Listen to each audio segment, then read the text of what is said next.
శ్రీ గురుభ్యో నమః.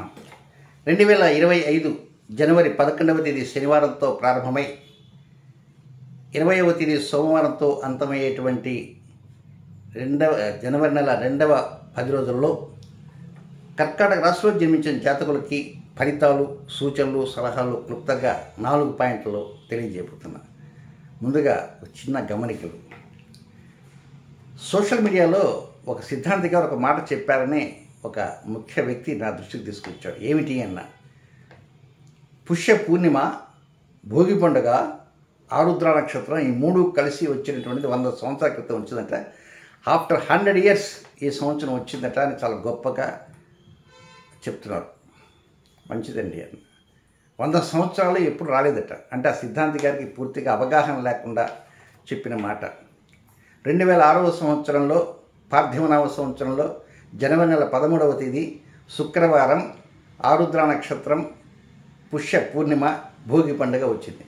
ఈ 2006లోనే. అది వారికి తెలియకనే చెప్పారు. ఇలాంటి మాటలు చెప్పడం వల్ల ఆయనకుండే క్రెడిబిలిటీ దెబ్బతింటుందన్న సంగతి ఆ సిద్ధాంతి గారు తెలుసుకోవాలి. మరి ఆ సిద్ధాంతం పంచాంగత నాకు తెలియదు, ఎవరో సిద్ధాంతి గారట. ఇక దానికి ముందు 1987 ఆ జనవరి నెల 14వ తేదీ క్షయనామ సంవత్సరం, పుష్య పూర్ణిమ, ఆరుద్ర నక్షత్రం, భోగి పండుగ. మరి అప్పుడు కూడా వచ్చింది. మరి ఇలాంటిగా 100 సంవత్సరాల్లో 8 సార్లు వచ్చింది. కనుక ఇలాంటి తప్పుడు వార్తలు చెప్పిన కారణంగా ఆ యూట్యూబర్స్ ఎవరైతే ఉంటారో వారికి చెడ్డ పేరు వస్తుంది, ఆ సిద్ధాంతులకు చెడ్డ పేరు వస్తుంది. కనుక కొంచెం వారు కూడా కొంచెం గమనించి ఇలాంటి ఫేక్గా ఉండేటువంటి వార్తల్ని ప్రసారం చేయకుండా ఉంటే మరింత మంచిది. ఇక రెండవ గమనిక, ఈ మకర సంక్రాంతి పర్వదినాన అంటే జనవరి 14వ తేదీ ఉదయం ఖచ్చితంగా భారత కాలమాన ప్రకారం ఉదయం 8:55 జగద్రక్ష శ్రీ సూర్య భగవానుడు మకర రాశిలోకి ప్రవేశం జరుగుతుంది. ఇది ఖచ్చితంగా టెలిస్కోప్లో మన సాధారణ కన్నులతో టెలిస్కోప్లో చూడవచ్చు. మరి తిరుపతి దేవస్థానం పంచాంగం, శ్రీశైల దేవస్థానం 2 పంచాంగాలే, 2 ముష్టి పంచాంగాలు. నేను ఇలా అన్నాను మాత్రం నేనేం అనుకోవట్లేదు, ఫీల్ కావట్లేదు. ముష్టి పంచాంగాలే. ఆ ముష్టి పంచాంగాల్ని దేశాన్ని నాశనం చేస్తున్నాయి. ముష్టి పంచాంగంలో సంక్రాంతి తేడాలు ఇవ్వటము, ఈ ముష్టి పంచాంగంలో ఒక ముష్టి పంచాంగం పుష్కర్ ఒక డేట్ ఇస్తే మరొక ముష్టి పంచాంగం పుష్కర్ మరొక డేట్ ఇస్తుంది. మరి తిథులు, నక్షత్రాలు అన్నీ ఒకరికి ఉంటాయి. గ్రహణాల దగ్గర మాత్రం మా సిద్ధాంతం ఏదైతే ఉంటే మా సిద్ధాంతం ప్రకారం వస్తారు. ఇలాంటి పనికి మాలిన ముష్టి పంచాంగం దయచేసి వినియోగించవద్దు. భారత ప్రభుత్వం ఆమోదించినటువంటిది. కనుక నాసా వారి టైమింగ్స్ అంటే గ్రహ సంచారంతో ఏకీభవించేటువంటి దుర్గణితాన్ని వినియోగించండి.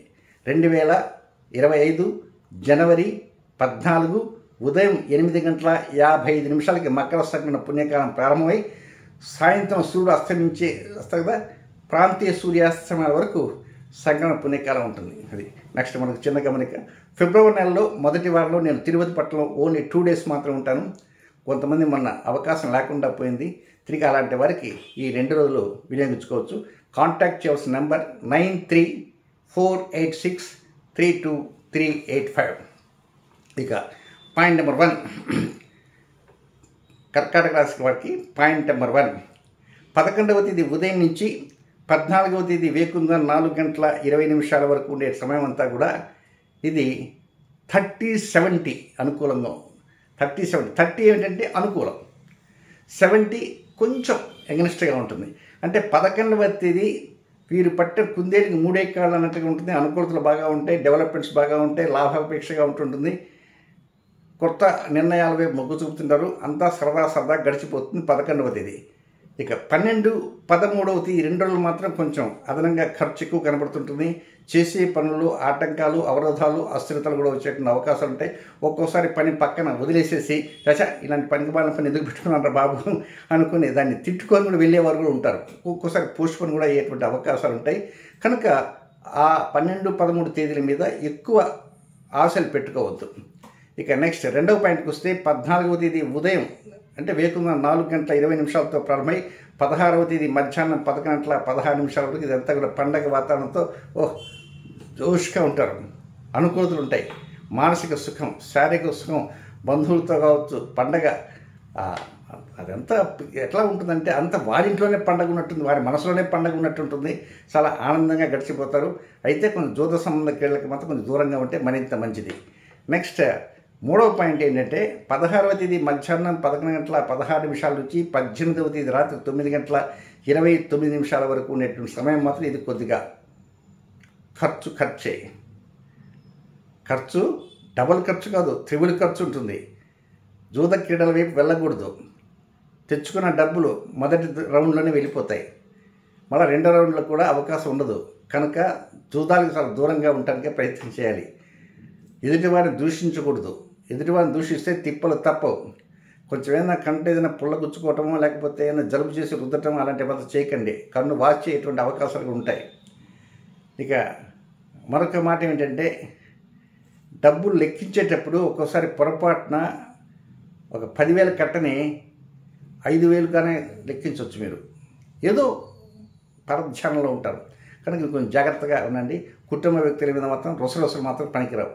నెక్స్ట్ చివరి పాయింట్ 18వ తేదీ రాత్రి 9 గంటల 29 నిమిషాలతో ప్రారంభమై 20వ తేదీ అర్ధరాత్రి ఉన్న సమయం అంతా కూడా చాలా అనుకూలంగా ఉంటుంది. తోబుట్టులతో సరదా మాట్లాడడానికి అవకాశాలు వస్తాయి. పండగప్పుడు కంటే కూడా పండగ దాటిన తర్వాత వీరికి కొత్త కొత్త ఆలోచనలు రావచ్చు. ఫోన్లో మాట్లాడవచ్చు, లేదా ముఖాముఖి మాట్లాడచ్చు, వీడియో కాల్లో మాట్లాడే అవకాశం ఉంటాయి. తోబుట్టులతో సరదాగా ఉంటాయి. ఒక్కోసారి చిన్న రహస్యాలు కూడా మాట్లాడుకుంటారు.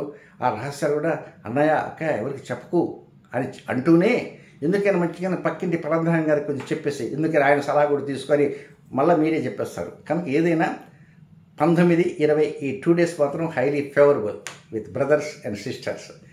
ఇక నెక్స్ట్ ఈ కర్కాటక రాశిలో జన్మించిన జాతకులకి వ్యతిరేకమైనటువంటి సమయాలు కొన్ని ఉన్నాయి. అవి కూడా తెలుసుకుందాం. అదేమిటంటే పునర్వసు నక్షత్రం 4వ పాదంలో జన్మించిన కర్కాటక రాశి జాతకులకి 19వ తేదీ ఆదివారం సాయంత్రం 5 గంటల 30 నిమిషాల నుంచి 20వ తేదీ సోమవారం రాత్రి 8 గంటల 30 నిమిషాల వరకు వారికి అనుకూలమైన సమయం కాదు. రొటీన్ కార్యక్రమం చక్కగా చేసుకోవచ్చు. కొత్త కార్యక్రమం శ్రీకారం చుట్టకుండా, కొత్త నిర్ణయాల వైపు కూడా మొగ్గు చూపకుండా పాత నిర్ణయాలు, పాత విశేషాలు వాటి మీద మాత్రమే ముందుకు సాగుతూ ఉండాలి.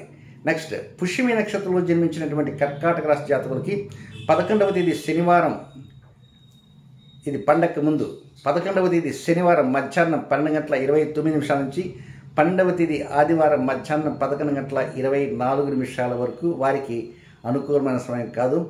కొత్త నిర్ణయాల వైపు మొగ్గు చూపవద్దు. రొటీన్ కార్యక్రమంతో చక్కగా చేసుకోవచ్చు. ఇక కర్కాటక రాశిలో 3వ నక్షత్రం ఆశ్లేష నక్షత్ర జాతకులకి 12వ తేదీ మధ్యాహ్నం 11 గంటల 24 నిమిషాల నుంచి 13వ తేదీ సోమవారం ఉదయం 10 గంటల 38 నిమిషాల వరకు అనుకూలమైన సమయం కాదు. కనుక కొత్త కార్యక్రమాల వైపు మొగ్గు చూపకుండా, కొత్త నిర్ణయాల వైపు వెళ్లకుండా, కొత్త ఆశల వైపు కూడా వెళ్లకుండా ఉంటే మరింత మంచిది. కనుక పాత కార్యక్రమాలు, పాత నిర్ణయాలు, రొటీన్ కార్యక్రమాల వైపు మొగ్గు చూపడానికి ప్రయత్నం ఉంటూ చేయండి. ఏది ఏమైనప్పటికీ పండగ వాతావరణం చక్కగా జరుపుకోండి. జూద సంబంధమైన ఆలోచనలు మాత్రం వెళ్ళకండి. 14వ తేదీ ఉదయం 8 గంటల 55 నిమిషాలకి ఖచ్చితంగా సంక్రమణం జరుగుతుంది. ఖచ్చితంగా జరుగుతుంది. టెలిస్కోప్లో చూడవచ్చు. ముష్టి పంచాంగం నమ్ముకుంటే మాత్రం తేడా వచ్చేస్తాయి. పుణ్యకాలం మారిపోతుంటుంది. కనుక పుణ్యకాలాన్ని గుర్తుంచుకోండి. శుభం.